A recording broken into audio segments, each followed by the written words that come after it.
And today I'm going to be showing you how to navigate the back end of the Exhibitor Portal as well as the platform itself for the day of the meeting so that you're prepared. So first, you're going to get an invitation titled Your Exhibitor Portal. You're going to navigate down the email and make sure that it says your vendor name right under the Exhibitor section. After that, navigate down to Open Exhibitor Portal. So this right here is the Exhibitor Portal so that you can help set up your booth for the days of the meeting. You're first going to navigate over to Edit Profile on the left-hand side. And in the Edit Profile section, you're going to be able to add some taglines, a super important description of your organization and what they do and provide, any relevant emails, maybe keywords to help describe what y'all do, and relevant contact information for the attendees to copy down and save for later if they're interested in your products and services. Additionally, you're going to want to provide as many social media links as possible. And later on, I'll address this, but you can embed a YouTube video right here. Now, an important note about embedding YouTube videos is that you do not want to use the URL that YouTube has under the share video section of their videos when you're viewing on their platform. Instead, you're going to want to watch your video on YouTube as if you're just another individual watching it, and then copy the URL located up here. And make sure the important part is that it includes the watch $V and then all the characters after that. And that's how you successfully embed the video. Next, we're going to want to go over to Edit Design on the left-hand side.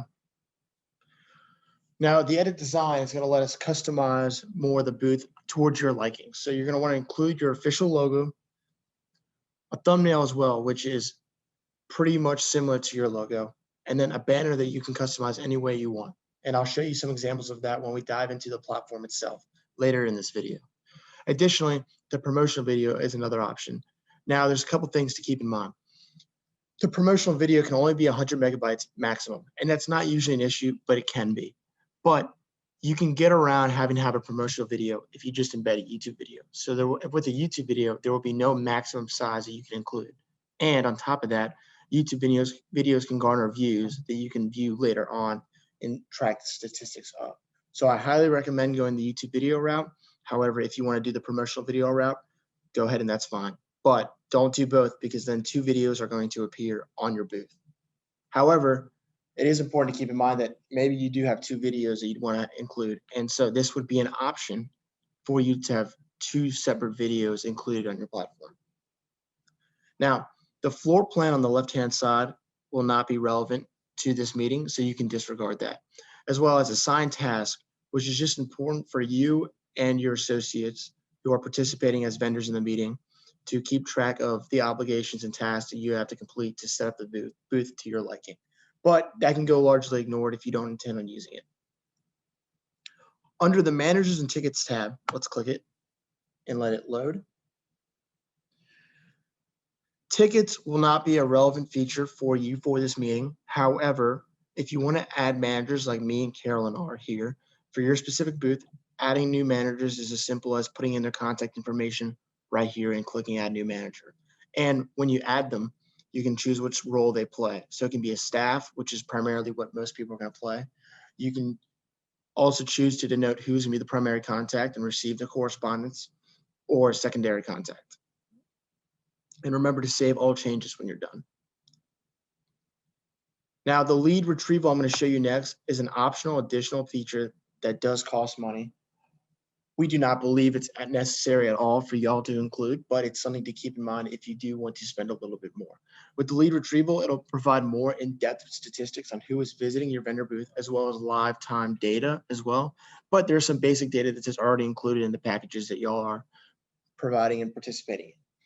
Additionally, it does give you a session that you can host live continually. You can do it for the entirety of a session, the entirety of a meeting all day, or during specific times. It's up to you, where you can chat one-on-one or in groups with a live feed with participants and attendees. However, there are so many other mediums to contact and chat with people as it is that we do not feel that this is going to be absolutely necessary. It's just something to keep in mind, but it will cost an additional $99. Now, navigating over to file uploads. Under file uploads, you can upload as many files as you'd like. These could be handouts, these could be forms, no matter. Just remember to name it so that it's relevant to the file at hand, and then upload the file through the choose file field down here, and then click add file to save your changes. Products and services in and of itself will not be relevant. It's better to include what your products and services are in the description, and you'll have a lot of chat time with people that are interested in your products and services as well to explain more, because the products and services tab is more of a generic list. So categories can be created of the very general gist of what you're providing. And those categories are created by us on the back end and on the administrative end, but it is not specific to your company. Now going under purchases and contract. Purchases and contracts will also not be relevant to you for this meeting, so you can disregard that as well. And the same goes for announcements, since announcements are just for you to internally communicate with people that are helping you manage your vendor booth. And that is it for the back end for the vendors to set up their booths. We're now going to navigate over to the platform itself that attendees, speakers, and vendors will be using during the days of the meeting. See you in 2 seconds. Now, this is the exhibit hall that all attendees, speakers, and staff or vendors will be able to see on the days of the meeting. It's located on the left-hand side under exhibit hall.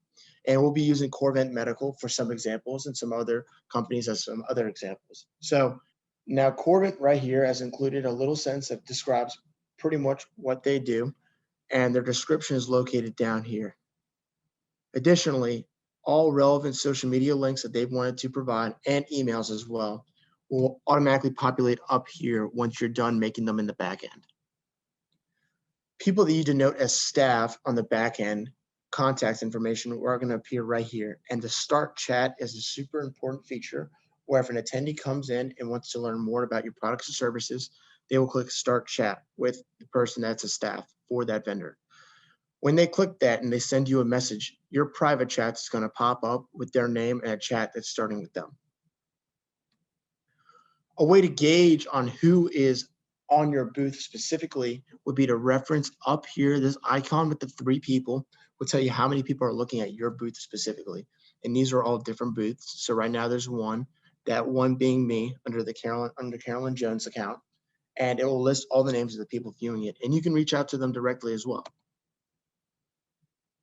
Now, going down to Hayek Medical Devices, you can see Hayek has a beautiful banner right here and has decided to include more additional social media links as well. And these are how you get into contact with them. You can start a chat with them right there. Additionally, they decided to embed a YouTube video, which you can tell right here, and how it kind of references that to subscribe. It's on the YouTube platform, but they also included a promotional video, which is different. So they've actually utilized the 2 video situation that we talked about earlier. Now, to get into additional contact with attendees, you can navigate over to the networking tab. The networking tab lets you search up anyone who's registered for the meeting. It can be the meeting administrators, it can be under other vendors, it could be attendees or speakers. And you can reach out to them directly, start a chat.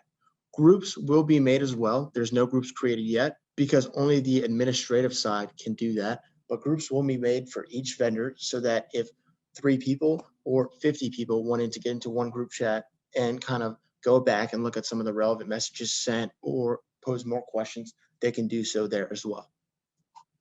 And that does it for this video. If you have any other relevant questions, please reach out to me at marco@associationstrategygroup.us.